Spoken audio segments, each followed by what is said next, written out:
Hello, my name is Susan Wilson, and today we'll be discussing whether supporting student learning styles through instruction increases success outcomes, as well as other strategies we can utilize that are better supported by neuro and cognitive science research. In my undergraduate studies, it was widely believed that students learn best based on specific learning styles. Educators across the country and the world believe that it was best practice to address each style within the classroom during every lesson, and many still do today. Throughout my coursework, my professors required me to develop lesson plans that incorporated activities to engage each type of learner.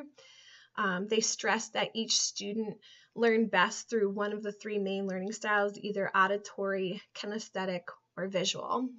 As many teaching professionals know, auditory learners learn best through hearing, kinesthetic learners learn through doing, and visual learners do best when they can visualize or see the information.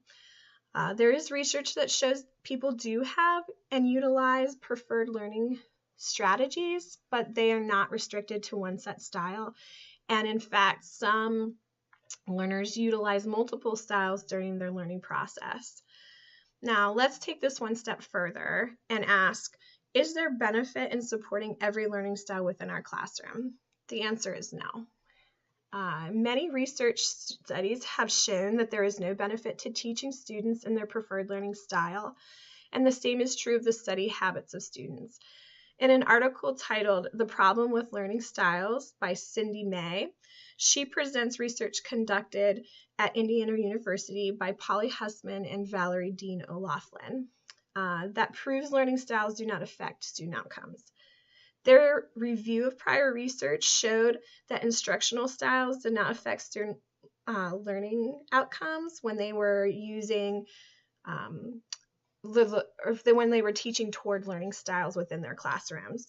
But what O'Loughlin and Hussman wanted to know were, do student learning styles affect and their preferred study strategies affect their outcomes?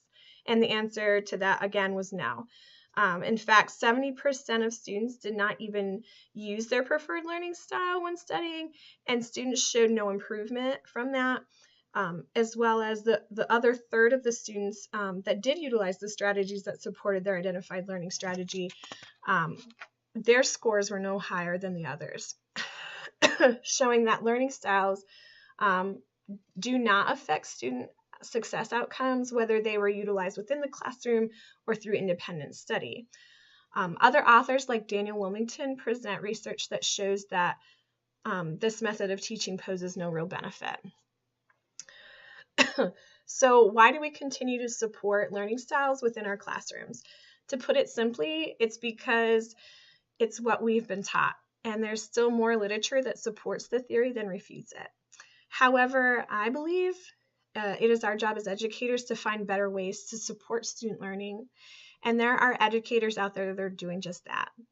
Education professionals are now taking steps to better understanding how students learn through neuroscience and cognitive science research. The newly termed field of neuroeducation has posed that basic brain research can be utilized within the classroom by educators to support student learning.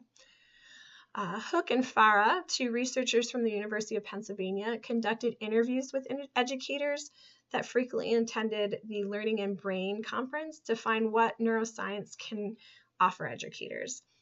What they found was that educators were drawn to neuro and cognitive science out of curiosity of how the brain works, to help them bridge the gap between education and neuroscience, to find new teaching strategies, and to help them improve student relations, increase credibility with colleagues and parents, and to renew their sense of professional purpose. These educators, while they may or may not completely have understood the research presented, they were coming away with practical uses with the information. They were coming away with practical uses. They were coming away with practical uses from the sessions they attended. I do not know what information the educators gained from the Learning and Brain conference, but what I do know is there is benefit in learning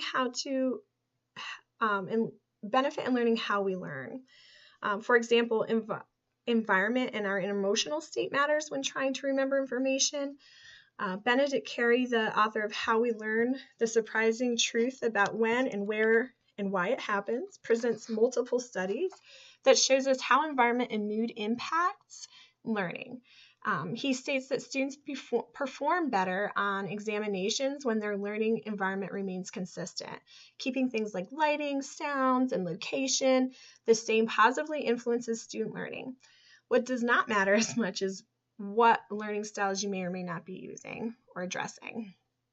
Carey presents several other neuro and cognitive science research studies that support student learning, and there's a plethora of other information that supports it as well.